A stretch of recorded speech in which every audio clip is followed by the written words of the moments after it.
عمال باكستانيون أبرياء بينما يواصلون عملهم في الشوارع يتفاجؤون بسيدة مغربية جميلة جدا تدخل عليهم وهي تحمل عدة وجبات من وجبة المجبوس وتوزعها عليهم مجانا مع مشروب الكولا المنعش وبدون أي مقابل، ومن ثم تغادر مبتسمة ابتسامة ساحرة.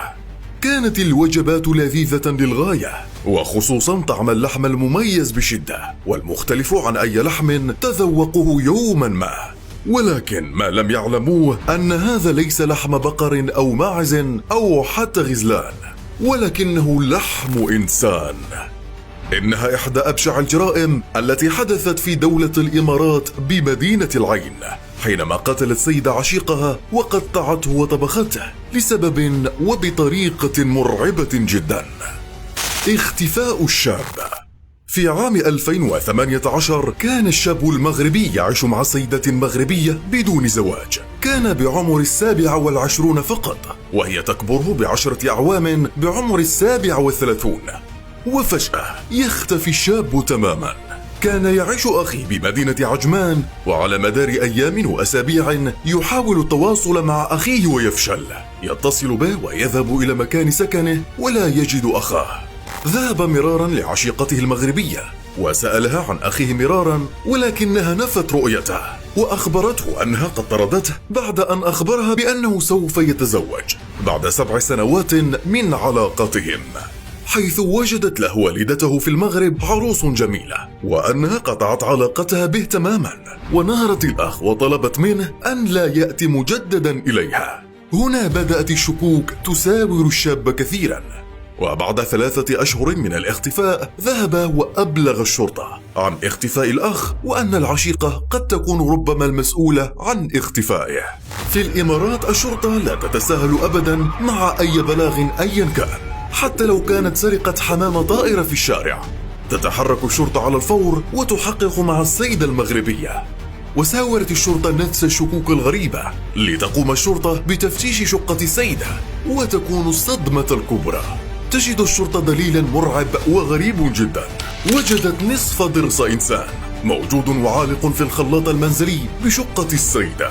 أخذوا الضرس وبعد تحليله ومقارنة الحمض النووي بالحمض النووي للشاب المفقود، تأكدت الشرطة تماما هذا الضرس يعود إلى الشاب المفقود.